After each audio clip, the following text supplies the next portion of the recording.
What's up everyone, I'm Grizz and welcome back for episode 7 of Vinland Saga. Last week we needed a horse and we got one.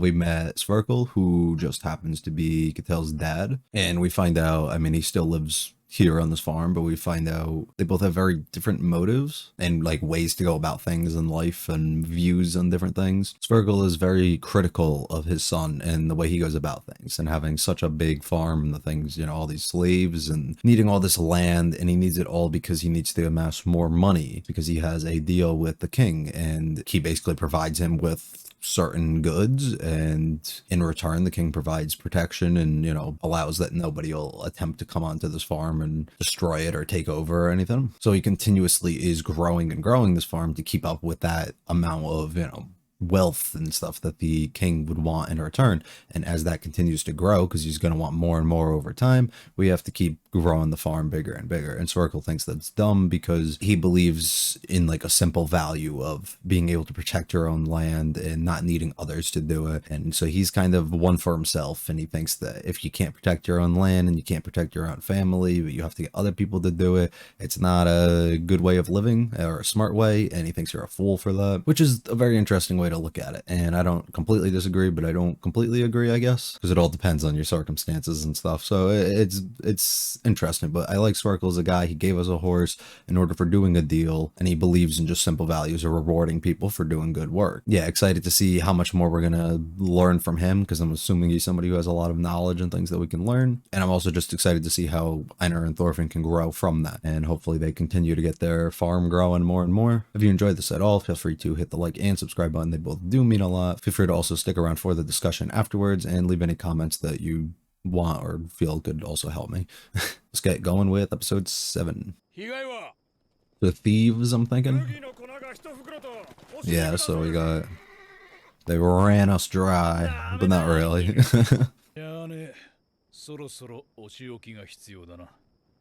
We gonna be on lookout now. Welcome back, lady. I don't remember her name. Did she tell us? I'm gonna have to look it up.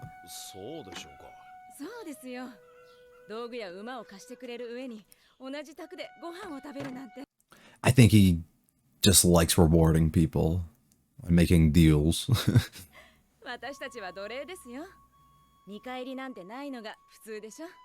Yeah. They don't feel that they have a reason to. They just kind of don't need to.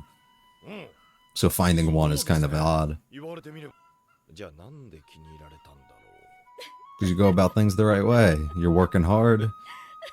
You're willing to work. You don't cause trouble. You're good people. Yeah.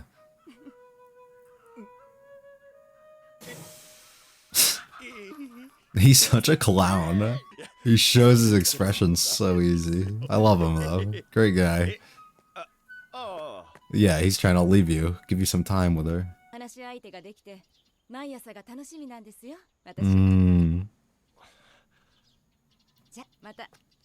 That's cute. Aww. I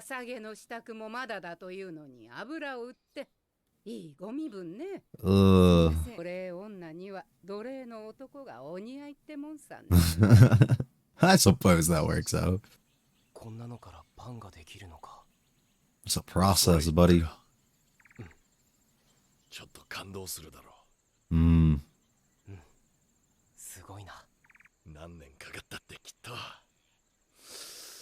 I love his energy towards it and his mindset.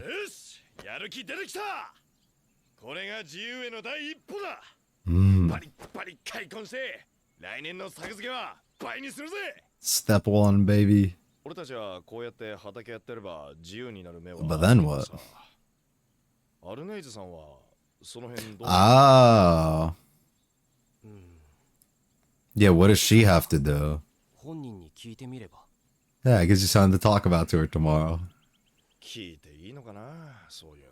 It might not be, because if she finds out that you have a deal and she doesn't, could cause issues.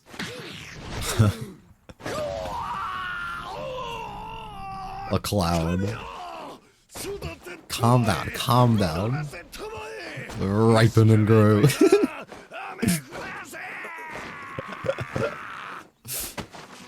Get down. Yes. 育てたまえ。俺、りょうくんで一緒に。育てたまえ。声が小さい。Louder. The gods need to hear you. テレを切る。あんたが一番恥ずかしいんだぞ。 New skill acquired. He continues to learn. この農場は Who are you? おふくろやオルマルは元気にしてるかい、親父殿。His dad? Oh, this is his son? So his other son left, and that's why Olmar's forced to take over, but he doesn't want to either. 人には得て増えてがあるのだ、トールギル。 Thorgil. 人間、身に合った場所におるのが一番良い。I don't know if I believe that. Yeah. クヌーと陛下のように戦場が男を変えることもある。 Yep. Changes people for, I guess, the better like Canute or the worse for Thorfinn. あんたに稽古つけてもらったおかげだよ。 The snake helped prepare him. ヘビ、その引いているのは何だ。ほら、早くしろ。 What the fuck? What happened? コソ泥です。 Oh, he found 渡 them. そうと思って。コソ泥？ここ最近手口の似た盗みが続いてましてね。俺の感じはまあ全部こいつの仕業かなと。仕置きお願いします。旦那。 He looks nervous, like he doesn't want to punish them because they're kids. I guess this will be a test to see how he really is as a person. Gotta find out. You gotta control yourself. Make things worse if you act out now. And you gotta act strong for her. Mm-hmm. Mm-hmm. Yeah, he doesn't sound like he enjoys the sound, like the sound of that though. Yeah. What kind of reaction is that? This is what you act like you want. Is it really though? So he was influenced heavy by his brother. Like heavy. Instead of following his dad and looking up to him, he's looked up to his brother. 構わねえが、耳なんてうまくねえぞ。え？イングランド人の耳だ。耳って。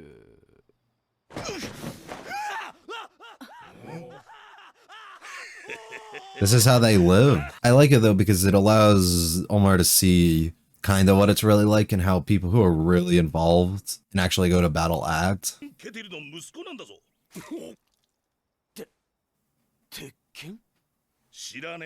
So his dad went too. Yeah. And like Tor's learned not like that. That's not what you need, and he needed to change. すみませんが、お休みの前にあれを片付けてもらっていいですかね。Yeah, we gotta figure out a punishment. Did you do it? では、まず名前を聞こうか。おら、名前言え。こら、やめんか。怯えているから喋れんのだぞ。名前を。He's trying to smile and be nice to them. 妹はどうだ。身内は他に母親と赤ん坊がいます。母親は病気で伏せってたんで連れてきませんでした。So they've been robbing and getting stuff because they don't have a dad, the mom's sick, and they need money. Or they need food. Probably for the baby specifically, though. お前たちの祖父の名はボーではないかね。はい。ボーの子、スノッリです。旦那様に時代の借金をしています。おお、あのスノッリか。最近顔を見せないと思ったら。I kind of all forgot about that. 1年帰ってこねえんだ。もう Yeah. 帰らねえよ。 You'd think, or he ran away. 違う、父ちゃんはちょっと出かけてるだけだ。働き手を失った家族は他の家に奉公人として引き取られるのが習わしだ。 And that hasn't この happened. 頃はまだしも Aw. 病の母親と赤子がおる。 Yeah. 引き取る者はおるまい。 Aw. Brings a tear to his eyes. ああ、ちょっと目にゴミが入ってる。He seems like a genuinely good guy. He might not do some things right, but 余罪は多数ですが、とりあえず麦の粉一袋の盗みはゲロしました。俺と俺の部下が証人です。袋が空になるまでの間 I will beat the brakes off of you if you're done. 正直にや仕置きも軽く済むぜ。ほとんど脅しだそれは。Yeah, it is. いやいや、身に覚えがないならこれで吐かないでしょ。なら話は早い。腕一本だな。No. なら妹の分の罰も。Seems that way. 両腕切断だ。No. 恐ろしい。わしの息子とは到底思えん。 Interesting. なぜわしのところに盗みに入ったりしたのだ。 Yeah. わしはどうあってもお前たち He doesn't want to look weak in front of his son, but he doesn't want to do this. I think this is the time where you have to look weak, though. Thank you for speaking up. Yeah. They're useless for nothing at that point. Yeah, exactly. But they're probably gonna have to start working here until they can pay back. Yeah. Let the sister go and he'll start paying. Yep. Yep. Makes sense.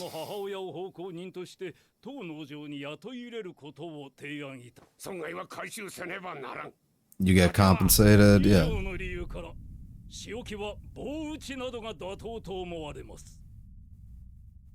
Huh? What? Yeah, that should be enough. Yeah. さすがに全く折檻なしというわけにはいきませんよ。 I guess because then they'll never learn to actually not do it, but I guess that makes sense, but I don't like the reasoning. しつけてやるのもこいつらのためです。さて、何回ですか？ That was a really interesting character. 10回。10回ずつね。小僧からだ。歯を食いしば。俺を20回殴ってくれ。だから妹は勘弁して。ほう、面白い。いい度胸だ。親父殿、俺にやらせてくれ。No. お前加減を知らねえからな。 Yeah, exactly. This sucks. じゃ、軽くな。行くぜ、ガキ。 They get so much pleasure out of it too. It's so strange.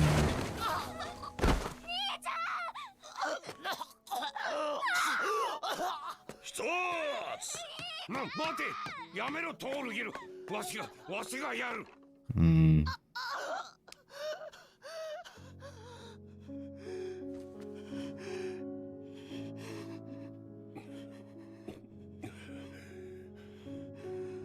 Yeah. He's trying to look strong though.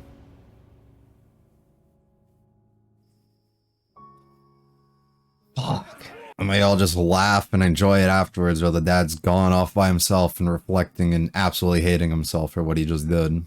Everyone values different things. So he made it all up.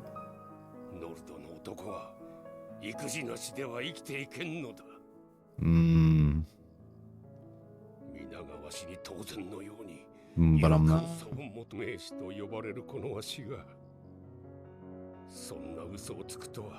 Wow. Wow.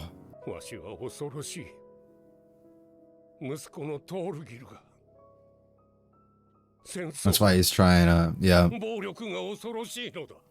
And he's trying to hold Omar back so he doesn't turn into that. お前だけだ。そう言ってくれるのはお前だけなのだ。何もかもすべて話せるのは。At least you got someone though. そばにいてくれ。お前がいなかったらこの世は。Yeah. That's what I thought it was early on. Fuck, bro.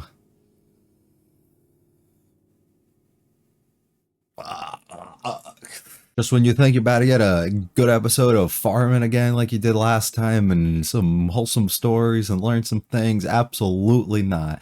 and they hit you with a bunch of stereotypes and high expectations and people absolutely regretting and hating who they are. Incredible, really. It really is. I don't know how else to say it. It just is. I'll touch on the stuff from the first half later, but I want to talk about Cattell specifically. He's the one I want to talk about. I guess regarding him, we specifically meet his son Torgal, that is, who is a warrior, goes to war, works for whatever army he's under, and has all these stories, and he's basically your typical what you'd expect of a guy to be in war. He's essentially what Olmar looks up to and what Olmar thinks of like an actual, somebody in battle and a warrior is.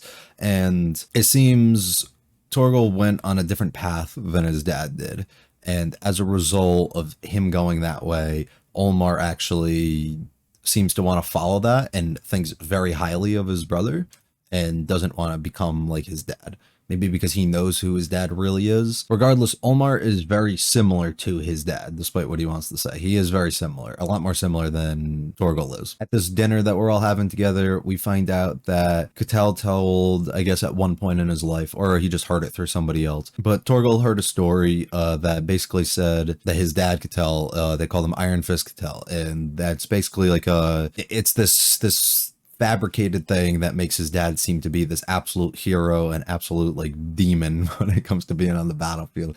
And he absolutely just crushed everything in his way. Absolutely unstoppable. Nobody could come near him. Nobody, like, there's legends about this guy. Like, he's something completely special. Cattell, I'm assuming, is the one who made up all this, and told this story. Gives it to Torgal as something, I guess, for him to aspire and look after, but also as a way to kind of protect who he actually is and make his son not look down on him and make his son value him and view him as a real warrior and man. Hearing this story is something, though, that Cattell probably wanted to keep from Olmar. Because if he hears this, Olmar might think, I have to live up to these expectations too. And he's going to really try and go out of his way to become a warrior and want to do this. Which is, a big reason, I guess, why Cattell had such a shocked look on his face when it first started coming out. Because he did not want the story to get to Olmar. We then have these two people who were thieves within the village. And they've been stealing stuff. We find out they're specifically doing it because their dad ran away from home. Likely did die, despite what the son wants to think or say. And the dad also seemed like had a debt to Cattell and has not been paying him. So either he went out and he died, or he just actually did run away because he didn't want to end up paying this anymore. Either way, the family got stranded and they have a younger kid now.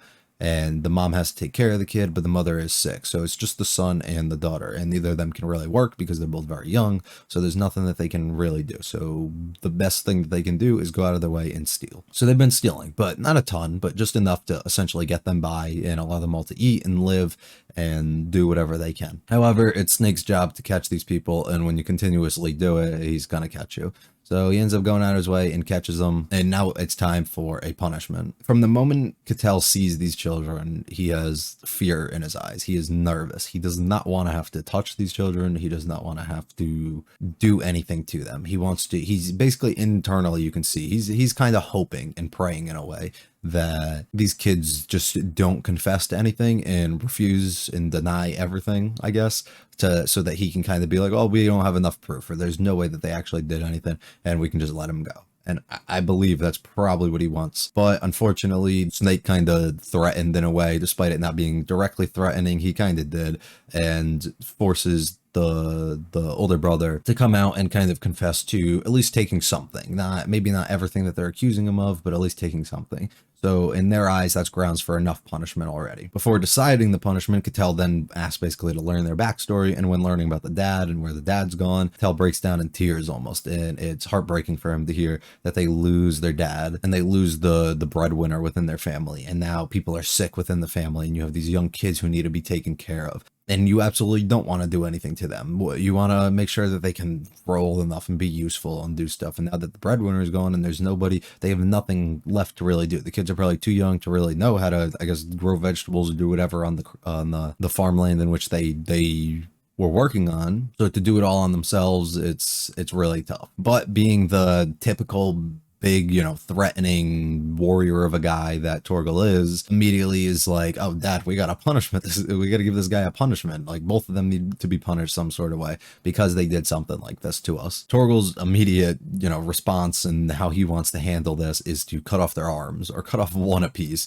And then when the older brother decides that he wants to take over and take this punishment, he's like, nah, I'll do both then, because you want to take, the full punishment. What good does that do? You're basically rendering the kid useless, and he's never going to be able to work, and he'll never be able to pay back anything that he still owes. And then it's basically at that point you're taking his life in a way, because at these times there's absolutely nothing that he can do if he has no arms. Let's just be honest. So when Petar steps up, you think and you gain hope, oh, this guy, he's been through a lot, former slave himself, was able to buy his way back, might understand something a bit more of the line, I guess, of Sverkel and what he was offering last time, and maybe just find something that can be a fair trade. So he essentially offers, let the older brother work.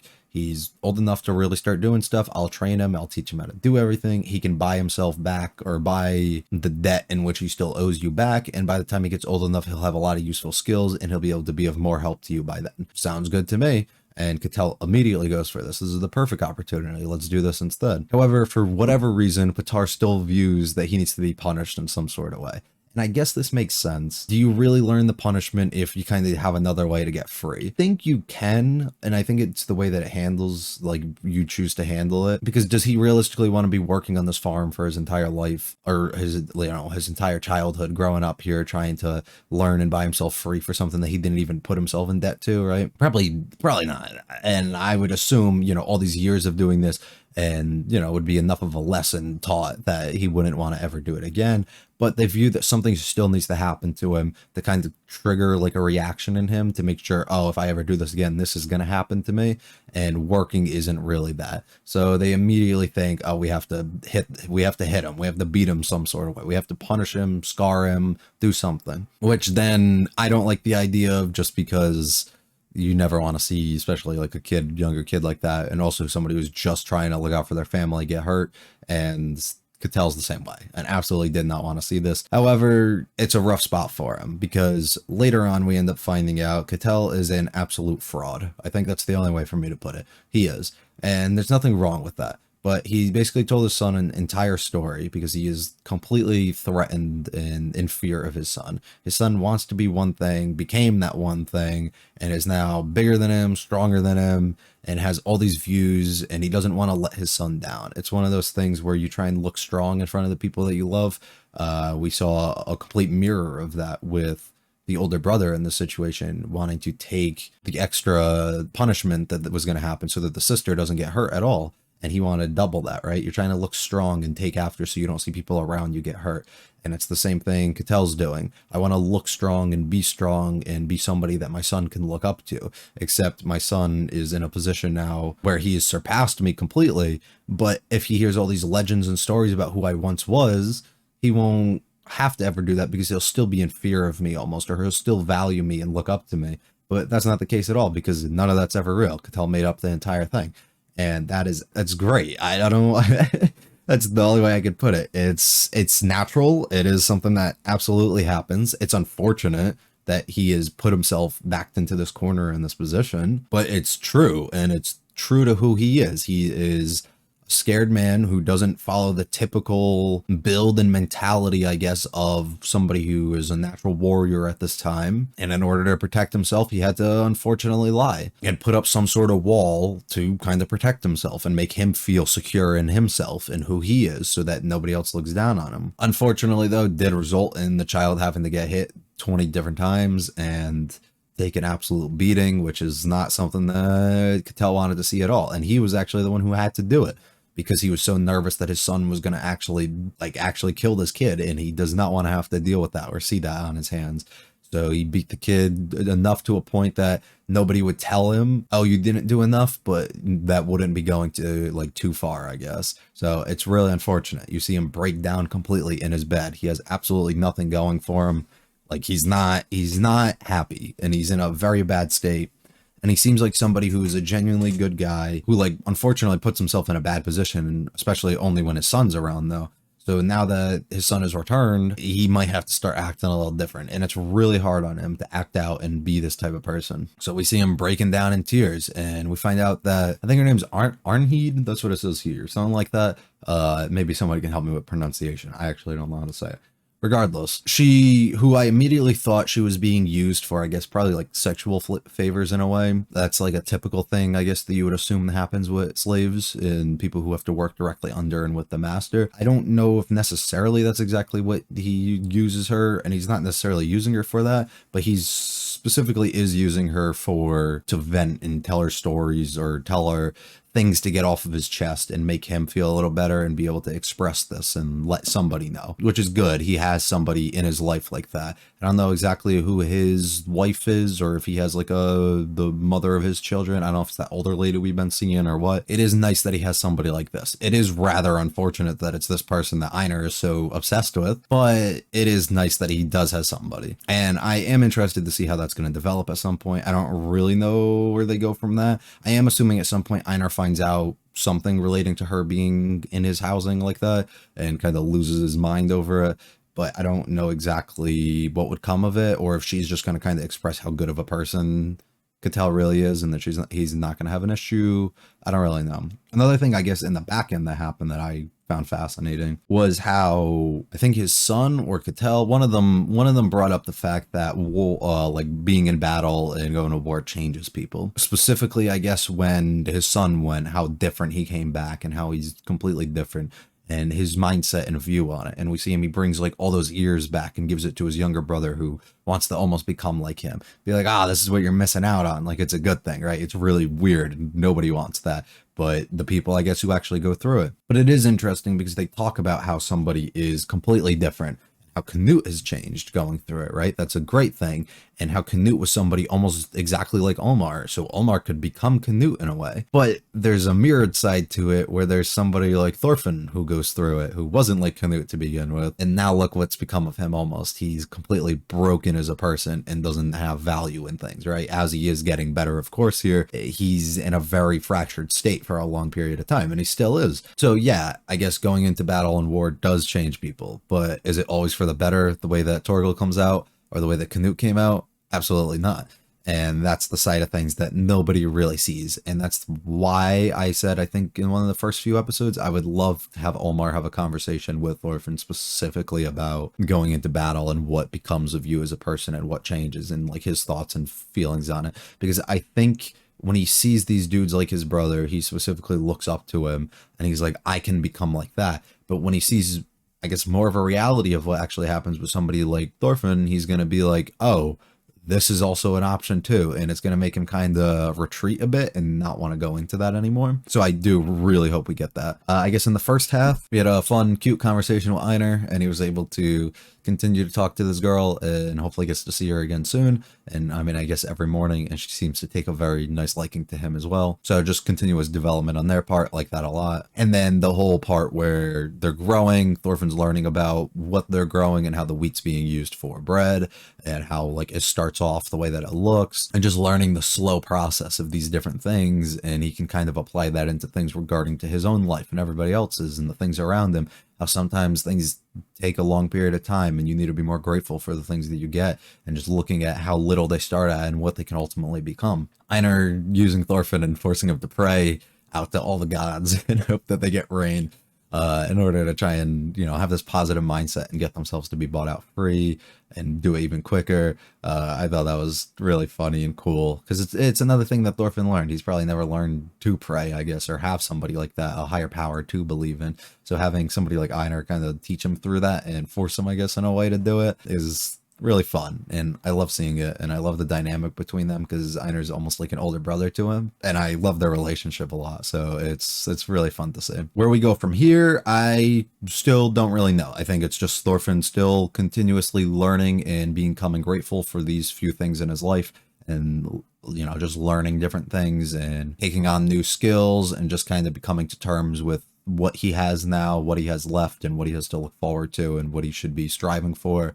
and trying to continue to get past the things that he once was and not become that type of person and just learn to be better. I think Einar, it's just continue to get free, grow, and help Thorfinn grow. and then also talk to this girl who he's in love with. And then Cattell specifically, I think, needs to come to terms with who he really is and not be as afraid of his son as he is anymore, and maybe be, you know, open enough to talk to his son and let him know who he really is. Although I don't believe that's probably going to happen, but I do hope something like that happens, or at least he has a heart-to-heart with Omar, so Omar doesn't fall down that same path that his son has, doesn't become that. I do hope we don't really have an interaction or conflict with Torgal at all. I hope that's not the case, but it might be, and that'd be really unfortunate if it is, because it might end pretty harshly if that's the case. But we'll have to end up seeing. I'm absolutely loving everything about this series. Let me know your thoughts, opinions on this all down in the comments. Also, you know, give me some feedback on anything that I might have asked throughout this. If you did enjoy, though, hit the like and subscribe button. They do mean a lot to me. Follow me on Twitter and my anime list. Both of those links are in the description. You can also recommend any other things that you would like me to react to. Always looking for something new. Check out the other videos on the channel, and I'll be back for episode 8 next week. Everyone have a good one. See ya.